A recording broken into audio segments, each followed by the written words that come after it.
ili tuanze. Baba yetu uishie milele, jina lako lihimidiwe. Asanti kwa wema na fadhili zako. Asanti kwa kutupa nafasi hii tuendelee na mambo na masomo na pia maneno ya wokovu katika makambi haya. Tunapoanza kusoma somo hili la uongozi, anza pamoja nasi. My Father in heaven, uwe mwalimu mkuu, utufundishe sisi sote kwa pamoja, na ili Baba kazi yako iweze kuendelea jinsi inavyokupendeza. Hili ni ombi letu katika jina la Yesu Mwokozi wetu. Amen. Leadership. Leo nataka tufungue somo letu na kitabu cha Proverbs 22 verse 1. 22 verse 1 Proverbs. Nataka nisomewe Proverbs 22 verse 1 ili tuweze kuingia katika somo letu, kwa sababu leo nataka tujifundishe mambo ambao unapaswa kuzuia unapokuwa kiongozi. 5 things to avoid. But before tuingie kwa hizo 5 things to avoid in leadership, ni lazima tutajifundisha 6 C's for a good leader. Let us see. 6 C's for a good leader. Kwa hivyo nataka nisomee Proverbs 22 verse 1. 1-2. Samahani. 1-2. 22 verse 1. Yes. Biblia inasema a good name is chosen rather than great riches.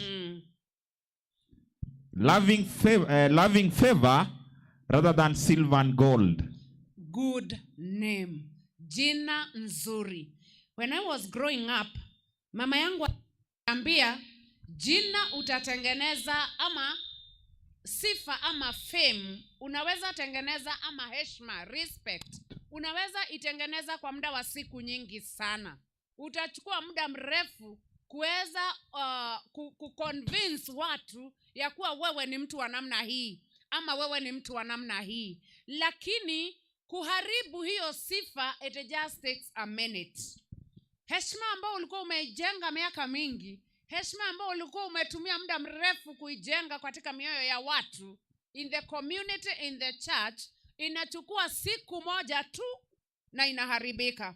Kwa hivyo mwandishi wa Zaburi anasema jina nzuri, jina nzuri. Na jina nzuri si jina kama langu la Wairimo, ni tabia. Mimi ninaitanishwa mimi ni mwanamke. Mimi ni mwanamke gani? Mimi ni mwanamke wa jinsi gani? Hiyo ndio jina, the character. Asubuhi ya leo, samahani, nataka tusome kwanza mambo 6 yanayoanza na letter C ambayo yatatusaidia katika uongozi. Na la kwanza, na ndio limefanya tusome hilo fungu, ni character. The first C of a good leader is character. Character hainunuliwi kwa pesa. Hakuna duka ama supermarket ama boutique utaenda upimiwe character kwa gunia ama kwa kilo. Character inaundwa na values ambazo tuko na.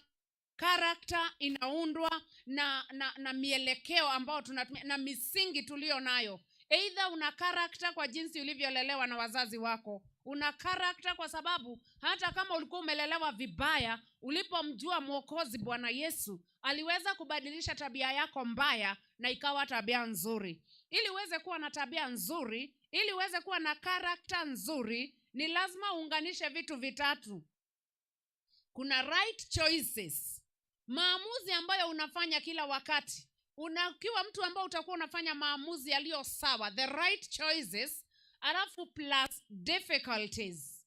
Ukiunganisha maamuzi unayofanya, by the way, choices, wanasema choices decide destiny. Maamuzi unayoamua leo ndio yata determine utakuwa nini kesho.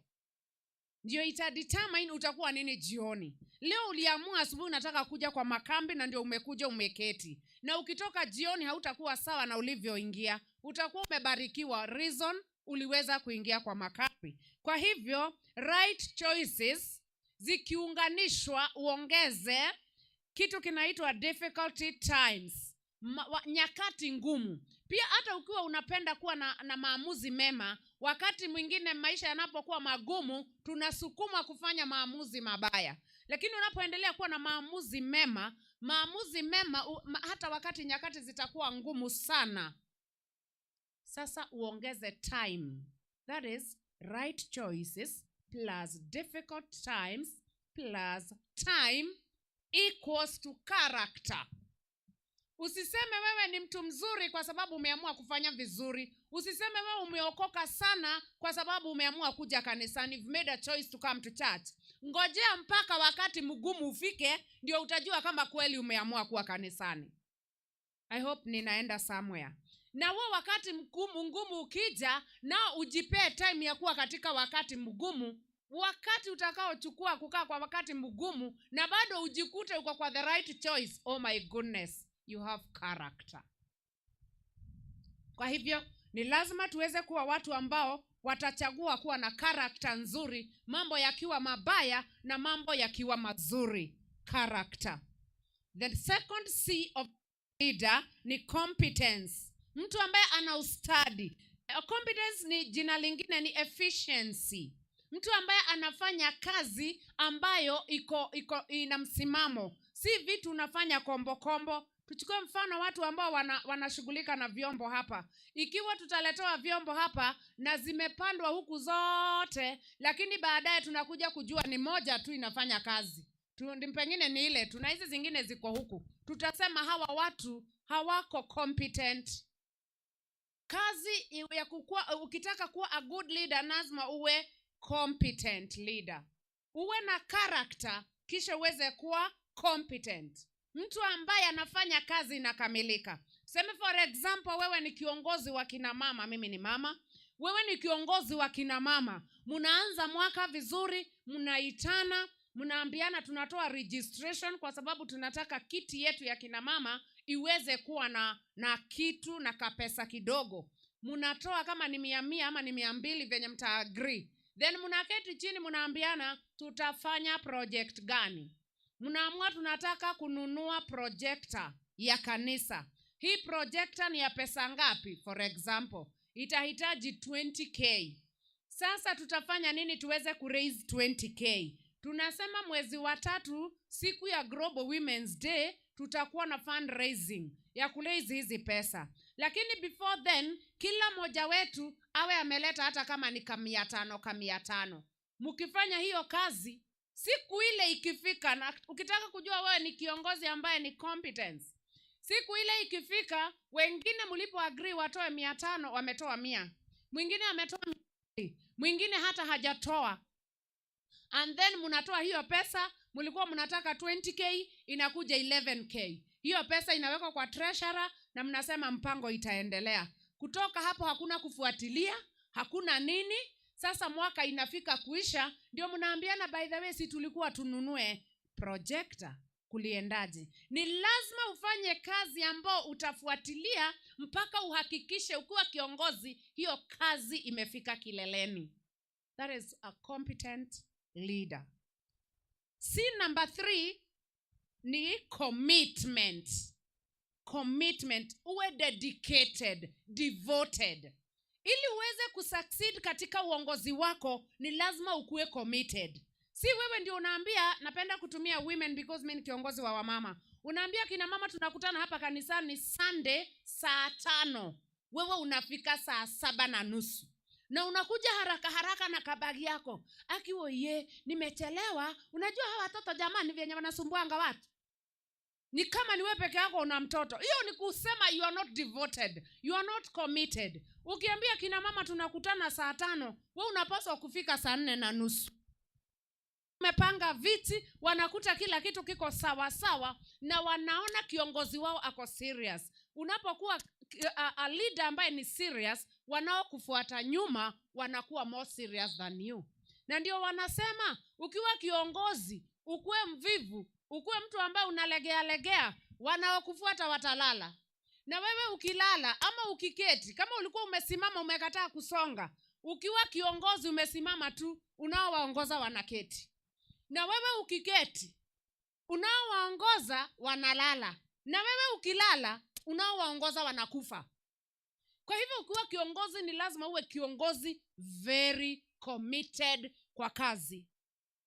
na tujue especially kazi ambayo tunaongelelea hapa ni kazi ya mbinguni, ni kazi ambayo Mungu anaiangalia, ni kazi ambayo Mungu anabariki. Kazi yetu is very sacred, ni kazi ya sana kuliko kazi ya wanasiasa. Kazi yetu ni ya juu sana kuliko kazi ya wakulima wanaolima shambani. Kazi yetu ni ya juu sana, na kazi hii ya Mungu ni ya juu sana kuliko kazi yako wewe unayeweka ng'ombe. Na najua wale wanavuga ng'ombe za zero grazing, they are very committed to their jobs. Anaamka saa 9 kwa sababu maziwa itaenda daily. Na sisi katika kazi ya Mungu, kama wewe ni kiongozi wa Sabbath school na unaona watu wana kamili kanisani, wewe ni kiongozi committed. Ikiwa hao watu hufika saa 5, mnaongoza wewe na watoto wako na mzee wa kanisa, you need to do something. Wachanga kusema watu ni kichwa ngumu. Enda kwa Mungu na umwambie, ulinipa kazi hii ukijua Baba utafanya kazi hii ndani yangu. Ulinipa huu uongozi ukijua Baba wewe ndio utaongoza hili kanisa. I am tired kuona watu wakija kanisa saa 4 nikiwa Sabbath school superintendent. Nitafanya nini? Na Mungu atakupa njia ya kucommit na atakusaidia. Ukianza wakiwa 5, utakapofika mwezi wa 3 watakuwa 15. Ukifika April watakuwa 20. Na mwaka unapoisha, unapoenda sasa kutoka kwa ofisi, utakuta washiriki wote wanakuja kwa sababu you were committed. Lakini viongozi wengine sisi hatuna commitment. Ukienda ukikuta watu hawana habari, unawaita hawasikii, unawaambia tukutane hawakuji, you give up. Tusije tuka give up kwa kazi ya Baba, kwa sababu Baba ndiye hufanya kazi hii ndani yetu. Na hakuna uongozi mgumu sana kama uongozi wa kanisa, lakini hakuna uongozi rahisi sana kama uongozi wa kanisa, kiongozi akiwa anaongozwa na Mungu. The 4th C ni consistency. Uweze kuwa firm. Ile kitu unapanga ukiwa kiongozi, ukae na msimamo huo. Hii mara nyingi na pia kwa kwaya leader wanapanga wimbo, inasemekana kama haujakuja practice hakuna kuimba. Lakini kwa sababu aliyekosa practice yeye ndiyo kiongozi wa kwaya, wanakwaya wakiitwa hapa wakija, yule anakuja. Na kwa sababu hakuna mtu anataka kumkosea, inabidi ule wimbo mliimba mbadilishe. Ukiwa mwana kwaya, be firm. Ikiwa hata ni nani, hata kama ni mwalimu na amekosa kufanya inavyotakikana, wacha aketi. Be firm. Ni lazima tukiwa viongozi kanisani tuache kusema hii ni kanisa ya Yesu, mimi mtu hata niambia venye nitafanya, mimi mtu hata kuja kuniletea za kwao. Hii kanisa ni ya Yesu, na Yesu ni wa mpango, na kanisa hili ni la mpango na utaratibu. Bwana asifiwe. Tunapoongoza kanisa hili, tuongoze tukiwa na ushujaa. Ukiwa kiongozi, ukuwe na msimamo. Tafadhali wacha kuwa mtu unapelekwa hivi unainama, ukiinamishwa hivi unainama. Ukifanya kazi hivyo ukiwa kiongozi, kitu utakachopata mwisho wa mwaka ni failure. Kwa hivyo tuweze kusimama imara, tuweze kuwa watu ambao wako na consistency. Hiyo nyingine si ya 5, ukitaka kuwa kiongozi mzuri ni lazima uwe na collaboration. Uwe mtu ambaye ana cooperate na watu ambao unawaongoza. Tunapofanya uongozi hapa kanisani, hatufanyi uongozi ile ya dictatorship. Nikiwa nimesema, kama sio yangu no other. Hapa kanisani tunaungana. In fact, a good leader ambaye anafaulu sana ni kiongozi ambao anapeleka mjadala kwa watu wanaowaongoza na kuwaomba ya kwamba waweze kutoa maoni yao.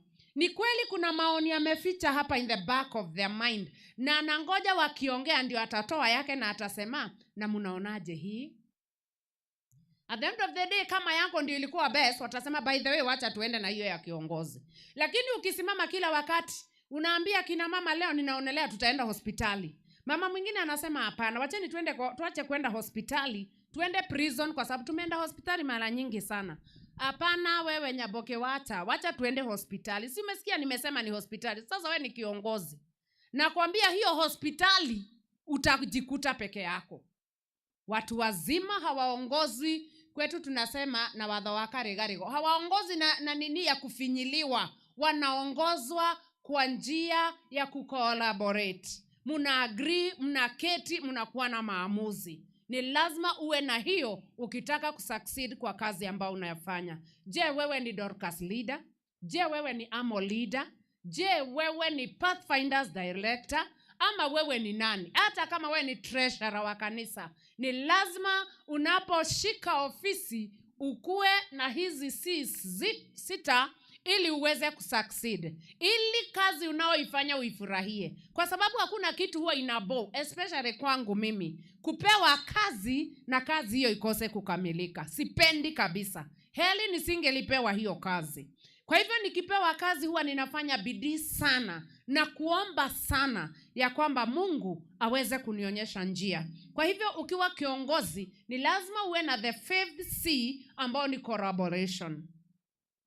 The 6th one na ndio ya mwisho ni communication. Ni lazima tuweze kuwa watu wa kucommunicate. Kama wewe ni kiongozi, ni lazima uweze kuwa mtu ambaye una communicate na watu unaowaongoza. Tukija leo tukichanga kila mtu 50 ya kwenda kuona Mama Mora, tukirudi tunataka kujua ni wangapi waliochanga, ni wangapi hawakuchanga, ni ngapi ilifika, tulipelekea Mama Nyaboke pesa ngapi. Communication and feedback. Ni lazima ukiwa kiongozi jifunze kupeana feedback kwa kikundi ambacho unakiongoza. Hiyo inaitwa transparency. Ukiwa na transparency, watu unaowaongoza wanaridhika na wanafurahia kuongozwa na wewe. Isiwe ya kwamba unasema si kila mtu anajua. Si mnajua sisi ni kina mama 30. Ukiongeza 30 times 5 kwani inakuja pesa ngapi? Na si hiyo ndio tulipeleka. Mbona mnauliza maswali mengi? Watasikiza na watanyamaza na utaona kama wamezoea. Lakini siku nyingine mkitaka kwenda kwa Mama Mogaka, utaitisha hiyo 50 na wamama 3 ndio watatoa. Na utaanza kusema wamama wamekuwa na madharau. Utaanza kusema wanayuthi wako na madharau. Kumbe ni leadership yako ambao hauunganishi watu. Communication skill yako iko chini. Ni lazima tuweze kucommunicate vizuri na watu ambao tunawaongoza. Watu ambao tunawaongoza. Kama unataka success, ukue mtu ambaye unazungumza, munanena nyinyi kwa nyinyi na unapea watu wa kikundi chako nafasi ya kuweza kuongea. Mawasiliano ni kitu cha muhimu sana. Kwa hivyo asubuhi ya leo, nafikiri Mungu akikujalia uweze kutumia mambo hayo 6. Ninajua unayajua, lakini ukiyafungua upya sasa ambapo tumesoma leo, uanze kuyatumia. I am giving you a guarantee. Ukiyafunika na maombi na unyenyekevu, kiongozi ambaye ana succeed sana katika kazi ya Mungu ni kiongozi aliye na unyenyekevu. Kazi hii yetu si kazi ya kiburi. Kazi hii yetu si kazi ya kujinua. Kazi hii ya Yesu si kazi ya kujenga jina. Kazi ni ya Mungu na sifa zote zinamrudia Mungu. Na ukitaka kupata sifa za Mungu katika kazi unayoifanya, jifunze kuwa ambaye ni kiongozi mnyenyekevu. Kwa hivyo ukitumia mambo haya 6 tumesema, kisha uweze kuongeza maombi ndani na uweze kuwa kiongozi mnyenyekevu mbele za Mungu, utaona matunda kwa hakika. Naona nimebaki na dakika chache kiasi, karibu dakika 8. Kuna mambo ambao nitataja haraka sana na pengine nitayaweka vizuri kesho kwa sababu ya muda. Sasa unapokuwa na mambo haya, hiyo ni hatua ya kwanza ya kwamba umesonga katika daraja ya uongozi. Lakini bado ukiwa na mambo haya, kuna mambo mengine ningetaka uondoe. Ukishakuwa na haya mambo 6, ondoa haya 5. Chungana na mambo yatakuvunjia uongozi wako. Kitu cha kwanza ambacho ukiwa kiongozi unapaswa kuepuka sana ni fear. Avoid fear wakati unafanya kazi ya uongozi, na especially kazi ya uongozi wa kazi ya Mungu. Kwa sababu shetani yeye kazi yake ni kuleta uoga, na Mungu wetu si muoga. Na ukumbuke hata Biblia katika kitabu cha Ufunuo inasema, pale ambapo kutakuwa wachawi, warogi, makahaba, na wale wanaoabudu sanamu, pia waoga na waongo watakuwa pale. Kwa hivyo kila wakati unapoona umepewa kazi ya Mungu, unaanza kusema wewe, mimi sipendangi hiyo maneno, mimi nipatieni kazi ya kuokota sadaka, hizo mambo zingine mimi sijuangi. Mara moja ujue wewe umeanza kutengeneza tiketi yako ya kwenda jehanamu. Uoga na Yesu hawashikani. Uoga na shetani ndio marafiki. Ujasiri mtakatifu, huo ndio ujasiri wa kibingu. Kwa hivyo unapokuwa kiongozi, tafadhali ondoa uoga. Uoga wa aina gani? Si uoga tu utachapwa. Ile fear inatushika tukiwa viongozi. Number 1, fear of rejection. Unapochaguliwa tu hivi unatuma barua kwa wazee, hiyo kazi mimi siwezi. Mimi hawa watu sioni kama watanisikia. Fear of rejection. Fear of the unknown. Wewe unajiuliza hata haujui ni nini unaogopa. Wewe unaogopa vitu hata hauna habari. Fear of failure. Unasema sasa mimi kweli nitaweza ongoza kama Mary? Mimi hiyo kazi mimi sioni kama na hii kazi ikiharibika, sasa si mtanilaumu. Sasa si nitaangusha kanisa ya Mungu. Fear of failure. And the fear of what others might think. Na tunataka kuambia ya kwamba all these fears can hold you back and prevent you from taking risks or stepping out of your comfort zone. Unapoisha uoga ndio unakuwa na uwezo wa kusonga. Ukiwa na uoga unakuwa stagnant, unakaa. Na si kukaa tu, unajikunja. Unakaa ukingoja shida itatoka wapi. Lakini ukiwa na ujasiri katika jina la Yesu, na ujasiri utatokana na mambo haya 6 ambayo tumesoma hapa juu. Ukiwa na hiyo, wewe uoga hamwezi onana. Number 2, vitu ambavyo unapaswa kuavoid ukiwa kiongozi is lack of focus. Usiwe mtu tu unakaa hapa unaitanga kina mama. Nasema kina mama tukutane na hapa hivi nyuma tuongee. Alafu ukiwaita unawauliza, "Mnataka tuongelelee nini?"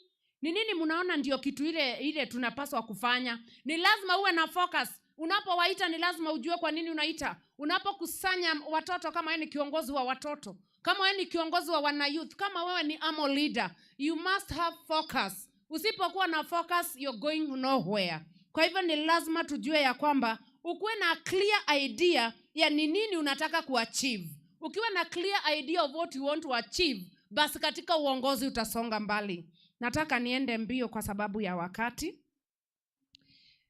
Number 3, kitu ambacho unapaswa kuondoa kabisa katika uongozi unapochaguliwa kuwa kiongozi. Na leo nasisitiza ni uongozi wa hapa kanisani, kwa sababu kazi ambayo tunachaguliwa ni kazi iliyo takatifu, na aliyeanzisha kazi hiyo anatuahidi ya kwamba yeye ndiye atakaye imaliza hiyo kazi. Number 3, kitu ambayo ni mbaya, na hii ni mbaya hata katika maisha ya kawaida, na ni kitu hatari sana, inaitwa negative self-talk. Negative self-talk. Ile unajiambianga, by the way mimi hata siwezangi. By the way hata hawanipendi. By the way unaona hata venye wanakaa. By the way hata niliongea hata kuna mtu alisema amen. By the way hata niliposema wasimame tuombe, walisimama kina mama wawili. Hao wengine walikuwa wananiangalia tu na macho. Mimi by the way mimi kitu hii siwezi. By the way si unaona hata sijuangi kuongea Kiswahili vizuri. Mimi hata English sijuangi. Si hata lesson sisomangi. Hiyo inaitwa negative self-talk. Wewe mwenyewe ndio unajiongelesha. Wewe mwenyewe ndio unachukua fimbo na unanigonga, unajigonga, unajiangamiza, unajisiaga mpaka unahakikisha umekuwa nothing. Kwa hivyo hata unapotokea mbele ya watu, picha wanayoiona mbele yako wanaona nothing person. Na wanakuangalia vizuri, hata wanaanza kusema, "Ai, mbona leo anakaa aje ameboeka hivi? Huyu kweli kuna kitu atasema." Tayari kwa sababu umejiambia. Unajua wanaposoma mawazo wanasema subconscious mind yako haijui jokes.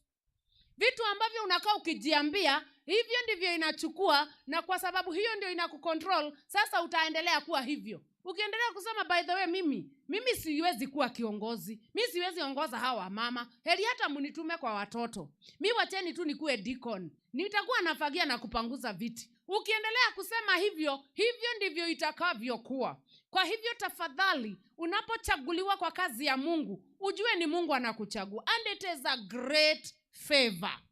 Kuwa kiongozi katika kanisa la Mungu ni upendeleo wa hali ya juu tafadhali. Je, uko hapa na wewe uko na tabia ya kukataa kazi ya Mungu?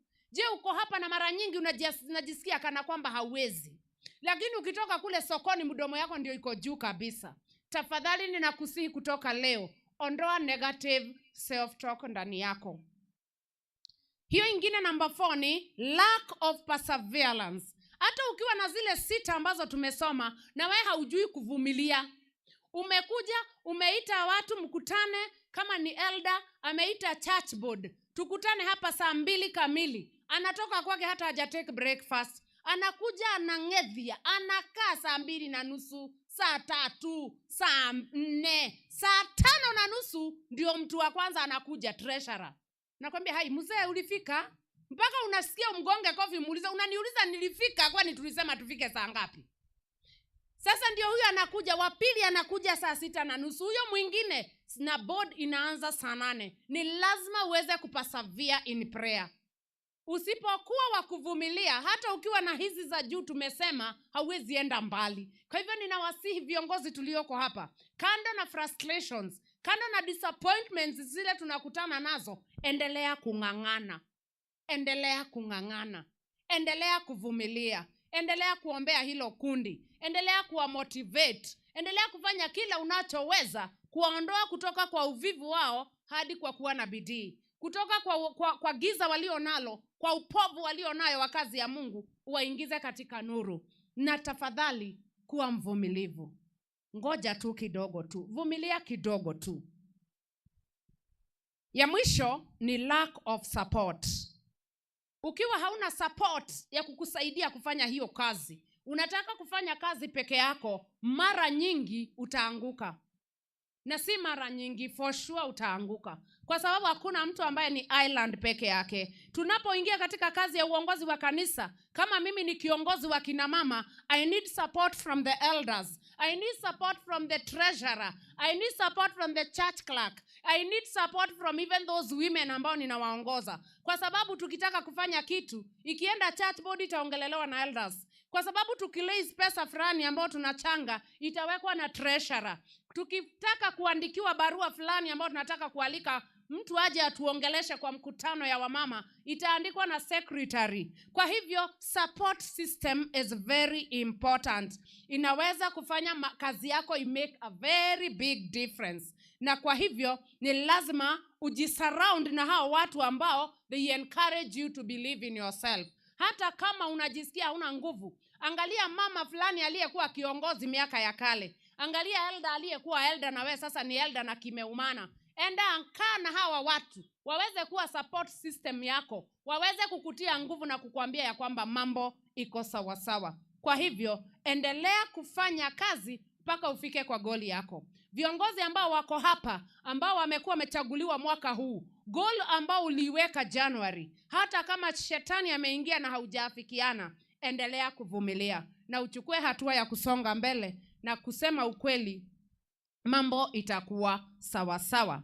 Ya mwisho kabisa nataka niseme hivi finally, a godly leader accepts with all humbleness that he is a servant. Servant uandike na capital letter. Sent to serve. Serve uandike na capital letter, the people of God, and speaks good words to the people always. Hata watu wakikuudhi namna gani, jaribu kuongea maneno mazuri. Hiyo ni ngumu kidogo. Kwa sababu wakati mwingine watu wanakusugua masikio, wanakusugua macho, wanakusugua mapua, mpaka unasikia umejaa na unalipuka. Jaribu sana kukumbuka, hata kama ni kubaya namna gani, wewe ni mtumishi wa Mungu. Wewe umechaguliwa na Mungu. Wewe unamtumikia Mungu. Be a servant. Wewe unaserve watu wa Mungu na Mungu atakuwa nawe. It is my prayer this morning that the Lord by his transforming grace ataweza to enable us to be leaders with good name. Good name ni character in Jesus name. Kwani hawa watu ndio walikuwa wanasikiza? Ama mmesema amen vile sikusikia? Hallelujah. Mungu awabariki. Tuweze kusimama tuombe.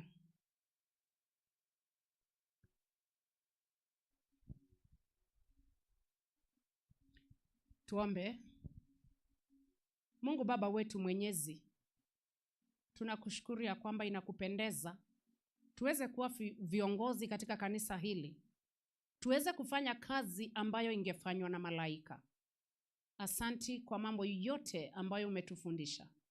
Tupe nguvu ya kukutumikia, kwa sababu kila wakati tunapoamua kukutumikia Jehova, na wewe unabaki ukitumika katika familia na kazi zetu. Waongoze viongozi wote walioko hapa, Kuna kiongozi huenda ikawa amevunjika moyo. Kuna kiongozi huenda ikawa amechoka sana. Huenda ikawa kuna kiongozi ambaye hata ameudhika. Huenda ikawa hata kuna kiongozi hajaifanya kazi yake kutoka mwaka ulipoanza. Katika jina la Yesu tunajitoa mbele zako, tukisema ya kwamba utupe nguvu mpya. Na siku na miezi ambayo imebaki kwa ajili ya kazi yako Baba, tuweze kufanya kulingana na jinsi inavyokupendeza. Tubariki. Pia wengine ambao watapata kazi siku zijao, naomba grace yako ikae juu yao. Na kila mmoja anapopewa kazi katika kanisa hili, tuweze kujua ya kwamba ni favor kutoka mbinguni. Tuweze kuifanya kazi hii kwa unyenyekevu na kwa bidii, na baraka zako ziweze kutufuata. Tubariki hata sasa na tutakapoendelea na vipindi vingine, katika jina la Yesu Kristo tunaomba. Amen. Na Mungu aweze kutubariki.